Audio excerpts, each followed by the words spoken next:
Kampung Kumuh merupakan salah satu permasalahan Kawasan sharing Kumuh menjadi salah satu permasalahan dan bermukim di atas tumpukan sampah.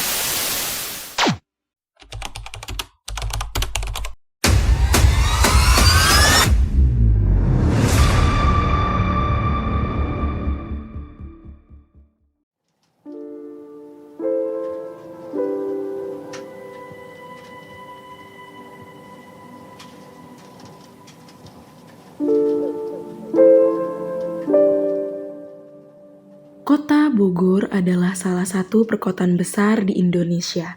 Kota yang memiliki julukan sebagai kota hujan dan kota seribu angkot ini menjadi salah satu pilihan bagi para pendatang untuk bersinggah. Mereka yang singgah dan belum memiliki tempat tinggal berusaha mencari lahan kosong dan membangun pemukiman untuk tempat beristirahat.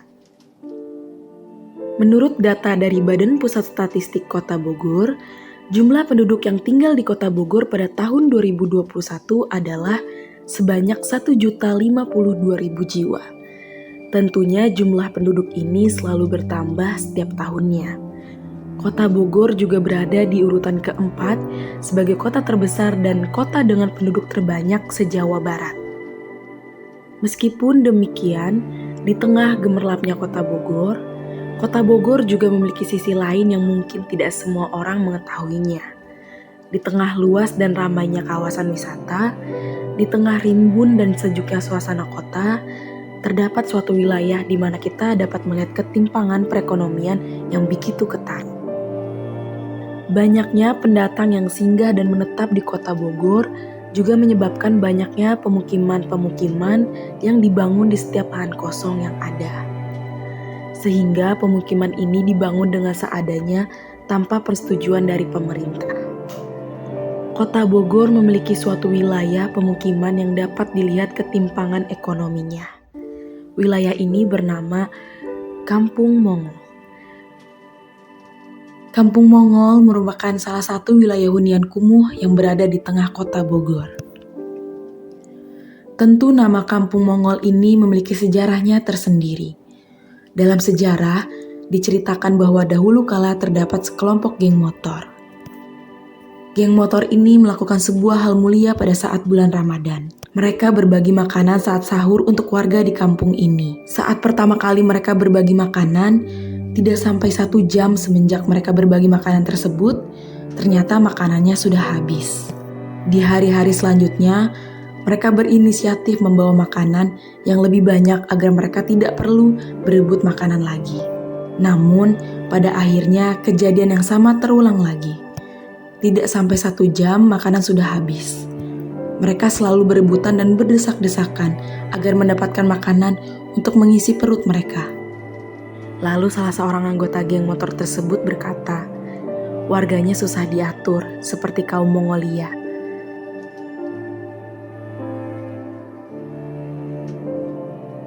Assalamualaikum warahmatullahi wabarakatuh. Perkenalkan, nama saya Budiman, mungkin lebih dikenal dengan Budi Mongol.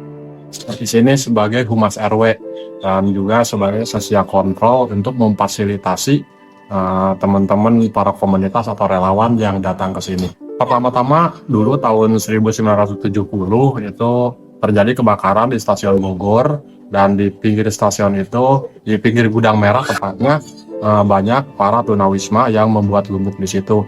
Nah, sehingga para tunawismanya karena tempat tinggalnya sudah terbakar, akhirnya direlokasi ke sini. Kalau kita bicara dukanya dulu di sini, kampung betul-betul satu kampung yang sangat kumuh sehingga sangat tidak layak untuk perkembangan anak-anak kita di sini. Kalau untuk jumlah penduduk di Kampung Mongol ini sendiri ada 247 kepala keluarga. Itu mereka yang sudah memiliki identitas di sini.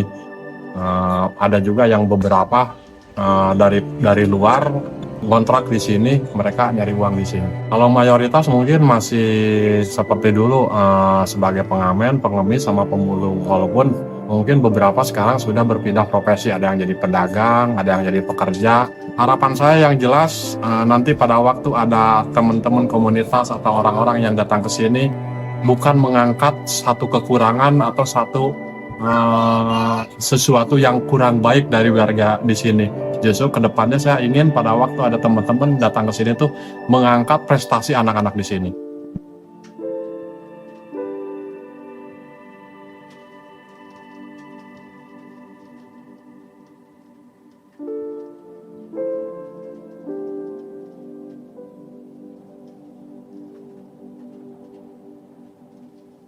Nama saya Nur Aini, umur 55 tahun. Sebagai pemulung barang bekas Sukabumi.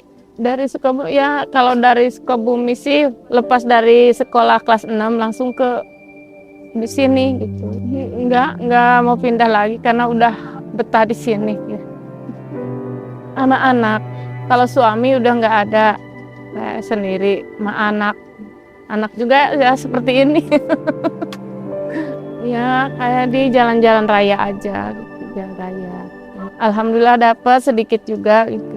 Paling 5 kilo per 2.000 ditampung di lapak. Ya paling satu kali cuma karung penuh aja itu 5 kilo. Iya. Kadang kalau masih ada waktu 2 kali berangkat gitu, 2 karung. Itu kalau ada rezeki. Gitu. Dari jam 10 pulang jam 4, ya setiap hari. Kan buat beli kebutuhan sehari-hari gitu. Ya semoga gitu kampung semua aja yang di Kampung Mongol ini semoga berubah nasib jadi sukses gitu.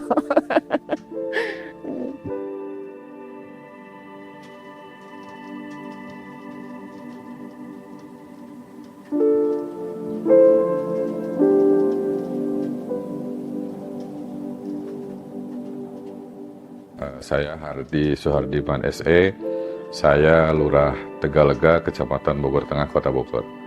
Kampung Mongol itu adalah salah satu wilayah yang ada di Kelurahan Tegalega, tepatnya di RT 4 RW 6. Dan Kampung Mongol itu sebenarnya adalah wilayah yang sama saja seperti wilayah-wilayah lain, hanya dengan keistimewaan yang sudah banyak diketahui oleh orang lain. Kalau untuk saat ini sekitar kurang lebih 200-an kepala keluarga itu ya yang terdata sebagai warga Kelurahan Tegalega.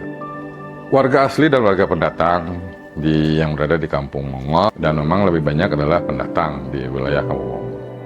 Kalau di persentase antara masyarakat asli dengan masyarakat pendatang, mungkin kurang lebih sekitar 60% warga pendatang.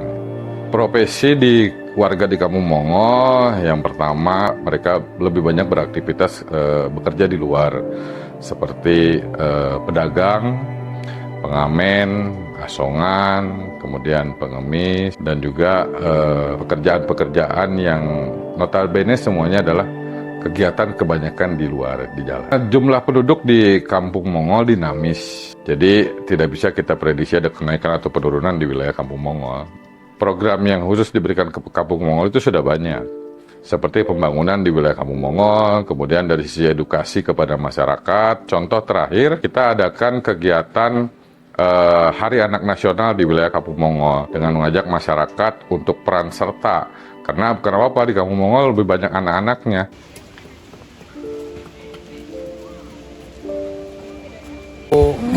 Non saya duit untukan murah.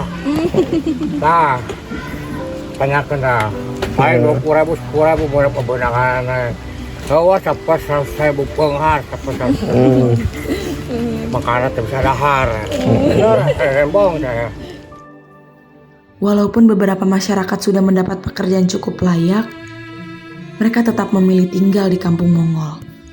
Terdapat beberapa alasan yang disebutkan, di antaranya adalah karena dari awal dia sudah tinggal di sana. Biaya untuk tinggal di luar Kampung Mongol terlalu mahal, hingga karena keterpaksaan. Beberapa dari mereka tetap kembali ke jalanan untuk mengais rupiah dan tetap memilih tinggal di kampung tersebut karena di sana adalah rumah mereka.